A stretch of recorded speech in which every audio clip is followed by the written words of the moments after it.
ಕ್ಷೇತ್ರ ಜನ ಇವತ್ತಲ್ಲ ನಾಳೆ ಇಂದಲ್ಲ ಮುಂದೆ ಯಾವತ್ತೋ ಒಂದಿನ ಭಾಷಾ ಕೈ ಹಿಡಿತಾರೆ. ನನಗೆ ಈ ಕ್ಷೇತ್ರದಲ್ಲಿ ಒಂದು ಉನ್ನತವಾದ ಹುದ್ದೆ ಕೊಡ್ತಾರೆ. ಮಾತು ಜಾಸ್ತಿ ಮಾತಾಡ್ತಾರೆ, ಇವರು ಮಾತಿನ ಮಲ್ಲ ಅಂತಾರೆ. ಶಾಸಕ ಪ್ರದೀಪ್ ಈಶ್ವರ್ ಅವರ ಕಾರ್ಯವೈಖರಿ ನಾನು ಮೆಚ್ಕೊತೇನೆ. ಇಡೀ ರಾಜ್ಯ ಚಿಕ್ಕಬಳ್ಳಾಪುರ ಕಡೆ ತಿರುಗಿ ನೋಡುವಂತಹ ಇದು ಉಂಟಾಗಿದೆ. ಮುಂದಿನ ದಿನಗಳಲ್ಲಿ ನಮಗೊಂದು ಆಸೆ ಇದೆ, ವಯಸ್ಸಾಗ್ತಾ ಇದೆ. ಅವರು ಸಕಲ ಕಲಾ ವಲ್ಲಭ ಅನ್ನೋಕೆ ನಾನು ಇಷ್ಟಪಡ್ತೀನಿ. ಎಲ್ಲ ಕಲೆಗಳನ್ನು ಬಲ್ಲವನೇ ಸಕಲ ಕಲಾ ವಲ್ಲಭ. ನನಗೆ ಅಂತಲ್ಲ, ನಾನೇನು ಕಾಂಗ್ರೆಸ್ ಪಕ್ಷದಲ್ಲಿ ಈಗ ಸದ್ಯಕ್ಕೆ ಸಕ್ರಿಯನಾಗಿಲ್ಲ. ಮೊದಲನೇದಾಗಿ ಇಂದು ಈ ದೇಶ ಕಂಡಂತಹ ಮಹಾನ್ ಸಂತ, ನಡೆದಾಡುವ ದೇವರು, ಅನ್ನದಾಸೋಹಿ ಶ್ರೀ ಶ್ರೀ ಶಿವಕುಮಾರ ಸ್ವಾಮೀಜಿಯವರ ಹುಟ್ಟುಹಬ್ಬ. ಅವರಿಗೆ ವಂದನೆಗಳನ್ನು ಸಲ್ಲಿಸುತ್ತಾ ಅವರ ಎಲ್ಲ ಅಭಿಮಾನಿಗಳಿಗೆ ಅವರ ಹುಟ್ಟುಹಬ್ಬದ ಶುಭಾಶಯಗಳನ್ನು ಕೋರುತ್ತಾ, ಇಂದು ನನ್ನ ಹುಟ್ಟುಹಬ್ಬವೂ ಕೂಡ ಹೌದು. ನನಗೆ ತುಂಬ ಸಂತೋಷ. ಯಾಕಂದರೆ ಇಂಥ ಮಹನೀಯರ ಹುಟ್ಟುಹಬ್ಬ ದಿನದಿಂದ ನಂದು ಹುಟ್ಟುಹಬ್ಬ ಅಂತ ನನಗೆ ಬಹಳ ಸಂತೋಷ ಆಗ್ತಾ ಇದೆ. ಈ ಸಂದರ್ಭದಲ್ಲಿ ನಾನು ಯಾರಿಗೂ ಅಭಿಮಾನಿಗಳಂತ ಹೇಳೋಕ್ಕೆ ಇಷ್ಟಪಡಲ್ಲ. ಯಾಕಂದರೆ ಎಲ್ಲ ನನ್ನ ಆತ್ಮೀಯರು, ನನ್ನ ಸ್ನೇಹಿತರು, ಎಲ್ಲರೂ ನನ್ನ ಅಣ್ಣ ತಮ್ಮಂದರು. ಅಭಿಮಾನಿ ಬಳಗ ಬೆಳೆಸೋ ಅಂಥ ಒಂದು ದೊಡ್ಡ ವ್ಯಕ್ತಿತ್ವ ನಂದಲ್ಲ. ಅಭಿಮಾನಿ ಅನ್ನೋದು ಆ ಒಂದು ಇದು ಯಾರೋ ದೈವ ಭಕ್ತರಿಗೂ ಮಹನೀಯರಿಗೂ ಇರುತ್ತೆ. ನನ್ನ ಒಂದು ಸಮಾಜ ಸೇವೆಯನ್ನು ಗುರುತಿಸಿ ಇವತ್ತು ಇಡೀ ಕ್ಷೇತ್ರ ಜನ, ಇಡೀ ರಾಜ್ಯದಲ್ಲಿ ಭಾಷಾ ಅನ್ನೋ ಒಬ್ಬ ಹೆಸರು ಎಲ್ಲರೂ ಗುರುತಿಸ್ತಾರೆ ಅಂತ ನನಗೆ ತುಂಬ ಸಂತೋಷ.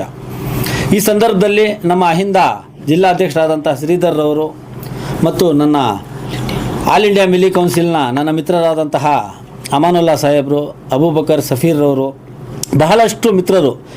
ಈ ಸ್ವಲ್ಪ ಹಿಂದೆ ಕೂಡ ನನ್ನ ಮಿತ್ರರಾದಂಥ ನಮ್ಮ ಜಿಲ್ಲಾಧ್ಯಕ್ಷರು ಶೇಖರ್ ಅವ್ರ ತಂಡ ಕೂಡ ಬಂದಿತ್ತು. ನಾನೆಲ್ಲರಿಗೂ ಧನ್ಯವಾದಗಳನ್ನು ತಿಳಿಸ್ತೇನೆ.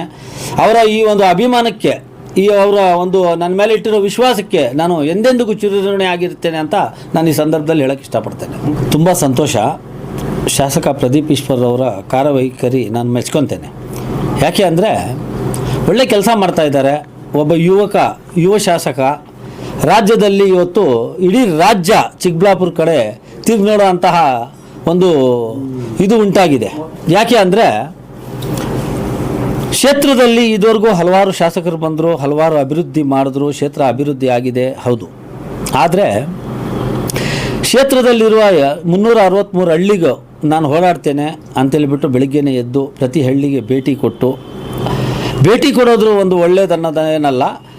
ಅಲ್ಲೇ ಕೂತು ಅಲ್ಲೇ ಅಧಿಕಾರಿಗಳು ಕರೆಸಿ ಆದಷ್ಟು ಪರಿಹಾರ, ಏನು ಅವರ ಒಂದು ಕಷ್ಟಗಳಿಗೆ ಪರಿಹಾರ ಮಾಡಿಕೊಡ್ತಾ ಇದ್ದಾರಲ್ಲ, ಇದು ತುಂಬ ಸಂತೋಷದ ಸುದ್ದಿ. ರೇಣುಮಾಗ್ನಹಳ್ಳಿ ಹತ್ರ ಒಂದು ಸಾರಿ ಅಲ್ಲಿ ಅವ್ರ ಕೈಲಿ ಗುದ್ಲಿ ಪೂಜೆ ಮಾಡಿದ್ದಾರೆ, ತುಂಬ ಸಂತೋಷ. ಅದೇ ರೀತಿ ಮೊನ್ನೆ ಅಷ್ಟೇ ನಮ್ಮ ಅಲ್ಪಸಂಖ್ಯಾತರಿಗೆ ಒಂದಿಬ್ಬರಿಗೆ ನಾಮಿನಿ ಕೌನ್ಸಿಲರ್ ಮಾಡಿದ್ದಾರೆ. ಅದೇ ರೀತಿ ನಮ್ಮ ನಗರ ಪ್ರಾಧಿಕಾರಕ್ಕೆ ನನ್ನ ಹುಡುಗ ನನ್ನ ಹತ್ರನೇ ಇದ್ದವನು, ಯುವಕ, ಅವನೇ ಹೇಳಿದ್ದಾನೆ ನಾನು ಕಾಂಗ್ರೆಸ್ ಕಚೇರಿಯಲ್ಲಿ ಕಸ ಹೊಡಿತಾ ಇದೆ ಅಂತ. ಅಂಥವನಿಗೆ ಒಬ್ಬ ನಗರ ಪ್ರಾಧಿಕಾರದ ಒಂದು ಸದಸ್ಯ ಮಾಡಿರೋದು ತುಂಬ ಸಂತೋಷ. ಇವರ ಕಾರ್ಯವೈಖರಿ ನನಗೆ ತುಂಬ ಸಂತೋಷ ತರ್ತಾ ಇದೆ. ಕ್ಷೇತ್ರದ ಜನ ಕೂಡ ಅವ್ರಿಗೆ ಮೆಚ್ತಾ ಇದ್ದಾರೆ. ಎಲ್ಲೋ ಒಂದು ಕಡೆ ಈಗ ನೀವು ಹೇಳಿದಾಗೆ ಮಾತು ಜಾಸ್ತಿ ಮಾತಾಡ್ತಾರೆ, ಇವರು ಮಾತಿನ ಮಲ್ಲ ಅಂತಾರೆ. ನೋಡಿ ಏನಿದೆ ಅಂದರೆ, ಬರೀ ಮಾತಾಡ್ಕೊಂಡಿದ್ರೆ ಮಾತಿಂದ ಮಾವಿನಕಾಯಿ ಉದುರಲ್ಲ. ಇದೇನಿದ್ರೂ ಮಾತು ಆಡ್ತಾರೆ, ಕೆಲಸನೂ ಮಾಡ್ತಾರೆ. ಅವರು ಒಂದು ತಿಂಗಳ ಒಳಗಡೆ ಕ್ಷೇತ್ರದಲ್ಲಿ ಬಂದು ಕ್ಷೇತ್ರದಲ್ಲಿ ಶಾಸಕ ಆಗಿದ್ದಾರೆ ಅಂದರೆ ಅದಕ್ಕೆ ಅವರ ಒಂದು ಇದೇನಂದರೆ ಮಾತೆ. ಬರೀ ಮಾತಿಂದ ಅವರೇನೋ ಕ್ಷೇತ್ರದ ಜನ ಮನಸ್ಸು ಗೆಲ್ತಾ ಇಲ್ಲ. ಅವರು ಸಕಲ ಕಲಾ ವಲ್ಲಭ ಅನ್ನೋಕೆ ನಾನು ಇಷ್ಟಪಡ್ತೀನಿ. ಎಲ್ಲ ಕಲೆಗಳನ್ನು ಬಲ್ಲವನೇ ಸಕಲ ಕಲಾ ವಲ್ಲಭ. ಸಕಲ ಕಲೆಗಳನ್ನು ಬಲ್ಲಿದ್ದಾರೆ ಅವರು. ಎಲ್ಲರಿಗೂ ಒಗ್ಗೂಡಿಸ್ಕೊಂಡು ಹೋಗ್ತಾ ಇದ್ದಾರೆ. ಇದೇ ರೀತಿ ಅವ್ರ ಕಾರ್ಯವೈಖರಿ ಸಾಗಲಿ, ಕ್ಷೇತ್ರದ ಜನ ಅಲ್ಲ ಬರೀ ರಾಜ್ಯದಲ್ಲಿ ಅವ್ರ ಹೆಸರು ಓಡಾಡಲಿ ಅಂತೇಳ್ಬಿಟ್ಟು ನಾನು ಹೇಳ್ತಾ ಇದ್ದೇನೆ. ಏನಂದರೆ ಕೆಲವರು ಟೀಕೆ ಮಾಡ್ತಾರೆ, ಅದನ್ನು ಅವರು ಕಿವಿಗೆ ಹಾಕ್ಕೊಂಡೆ ಎಲ್ಲರಿಗೂ ಈ ರೀತಿ ಇವಾಗ ತಗೊಂಡು ಹೋಗ್ತಾ ಇದ್ದಾರೆ. ಅದೇ ರೀತಿ ತೊಗೊಂಡೋಗ್ಲಿ, ಕ್ಷೇತ್ರನ ಅಭಿವೃದ್ಧಿ ಮಾಡಲಿ.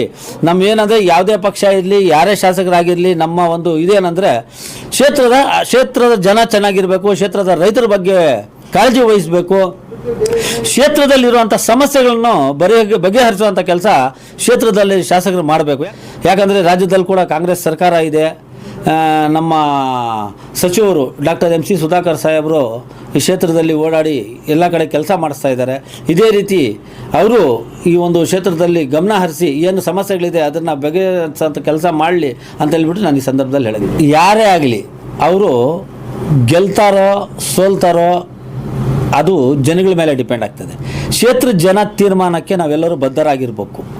ನಮ್ಮ ವಿಶ್ವಾಸ, ನಮ್ಮ ಆತ್ಮವಿಶ್ವಾಸ ಏನಂದರೆ ನನಗೆ 1000 ಓಟ್ ಬಿದ್ದಿದೆಯೋ BSPಯಿಂದ 4000 ಚಿಲ್ಲರೆ ಓಟ್ ಬಿದ್ದಿದೆಯೋ ಅದು ಮುಖ್ಯ ಅಲ್ಲ. ನಾನು ಕ್ಷೇತ್ರದಲ್ಲಿ ಇದ್ದೀನಿ, ಕ್ಷೇತ್ರದಲ್ಲಿ ಕೆಲಸ ಮಾಡ್ತಾಯಿದ್ದೀನಿ, ಕ್ಷೇತ್ರದಲ್ಲಿ ಸಮಾಜ ಸೇವೆ ಮಾಡ್ತಾಯಿದ್ದೀನಿ. ಈಗ ನೀವೇ ಹೇಳಿದ್ರಿ, ಪ್ರದೀಪ್ ಈಶ್ವರ್ ಸಾಹೇಬರು 1 ತಿಂಗಳಲ್ಲಿ ಬಂದರು, ಈ ಕ್ಷೇತ್ರದಲ್ಲಿ ಶಾಸಕರಾದರು. ನಾನು ಸತತ ಒಂದು 25 ವರ್ಷಗಳಿಂದ ನಾನು ಈ ಕ್ಷೇತ್ರದಲ್ಲಿ ದುಡಿತಾ ಇದ್ದೀನಿ, ಸಮಾಜ ಸೇವೆ ಮಾಡ್ತಾ ಇದ್ದೀನಿ. ನನಗೆಲ್ಲೋ ಒಂದು ಕಡೆ ಆತ್ಮವಿಶ್ವಾಸ ಇದೆ, ಈ ಕ್ಷೇತ್ರ ಜನ ಇವತ್ತಲ್ಲ ನಾಳೆ ಇಂದಲ್ಲ ಮುಂದೆ ಯಾವತ್ತೋ ಒಂದು ದಿನ ಭಾಷಾ ಕೈ ಹಿಡಿತಾರೆ, ನನಗೆ ಈ ಕ್ಷೇತ್ರದಲ್ಲಿ ಒಂದು ಉನ್ನತವಾದ ಹುದ್ದೆ ಕೊಡ್ತಾರೆ. ಶಾಸಕ ಆಗಿರ್ಬೋದು, ZP ಆಗಿರ್ಬೋದು, TPS ಆಗಿರ್ಬೋದು, ಯಾವುದರಲ್ಲೋ ಒಂದು ಅವಕಾಶ ಸಿಗ್ತದೆ. ಯಾಕೆಂದರೆ ಇನ್ನು ಕಾಂಗ್ರೆಸ್ ಪಕ್ಷದಲ್ಲಿ ಏನಿದೆ ಅಂದರೆ, ನಾನು ಕಾಂಗ್ರೆಸ್ ಪಕ್ಷದ ನನ್ನ ಆತ್ಮೀಯರಿಗೂ ನಾನು ವಿನಂತಿ ಮಾಡ್ಕೊತೀನಿ. ಅದೇ ರೀತಿ ನಮ್ಮ ರಾಜ್ಯದ ಮುಖ್ಯಮಂತ್ರಿಗಳಲ್ಲೂ ವಿನಂತಿ ಮಾಡ್ಕೊತೇನೆ. ನಮ್ಮ ಕ್ಷೇತ್ರದಲ್ಲಿ 5 ವಿಧಾನಸಭಾ ಕ್ಷೇತ್ರಗಳಿದೆ. 5 ವಿಧಾನಸಭಾ ಕ್ಷೇತ್ರಗಳಲ್ಲಿ ಎಲ್ಲಿನೂ ಮುಸಲ್ಮಾನರಿಗೊಂದು ಅವಕಾಶ ಸಿಕ್ಕಿಲ್ಲ. ಈ ಬಾರಿ ಆದರೂ ಜಿಲ್ಲಾ ಪಂಚಾಯತಿಯಲ್ಲಿ, ತಾಲೂಕ್ ಪಂಚಾಯತಿಯಲ್ಲಿ ವಿಶೇಷವಾಗಿ ಅಲ್ಪಸಂಖ್ಯಾತರಿಗೆ, ಮುಸಲ್ಮಾನರಿಗೆ ಗುರುಸ್ತಾರೆ ಕಾಂಗ್ರೆಸ್ ಪಕ್ಷ ಅನ್ನೋ ಒಂದು ಎಲ್ಲೋ ನಂಬಿಕೆ ಇದೆ. ಈ ನಂಬಿಕೆ ಹುಸಿ ಆಗಲ್ಲ. ಈ ಸತಿ ಯಾರಿಗೋ ಒಬ್ರಿಗೆ ಅವಕಾಶ ಸಿಗ್ತದೆ, ನನಗೆ ಅಂತಲ್ಲ. ನಾನೇನು ಕಾಂಗ್ರೆಸ್ ಪಕ್ಷದಲ್ಲಿ ಈಗ ಸದ್ಯಕ್ಕೆ ಸಕ್ರಿಯನಾಗಿಲ್ಲ. ನಾನು ನನಗೆ ಟಿಕೆಟ್ ಕೊಡಿ ಅಂತ ಕೇಳೋದಕ್ಕೆ ಯಾರಿಗೋ ಒಬ್ಬರಿಗೆ ಈ ಕ್ಷೇತ್ರದಲ್ಲಿ ಒಂದು ಅನುಕೂಲ ಆಗುವಂಥ ಕೆಲಸ ಈ ಕ್ಷೇತ್ರದ ಶಾಸಕರು, ಈ ಕ್ಷೇತ್ರದ ಉಸ್ತುವಾರಿ ಸಚಿವರಾದಂಥ ಡಾಕ್ಟರ್ MC ಸುಧಾಕರ್ ಸಾಹೇಬರು ಮಾಡ್ತಾರೆ ಅಂತೇಳ್ಬಿಟ್ಟು ನಾನು ಹೇಳೋಕ್ಕೆ ಇಷ್ಟಪಡ್ತೇನೆ. ನನ್ನ ರಾಜಕೀಯ ನಡೆ ಬಗ್ಗೆ ನಾನು ಹೇಳ್ತೇನೆ.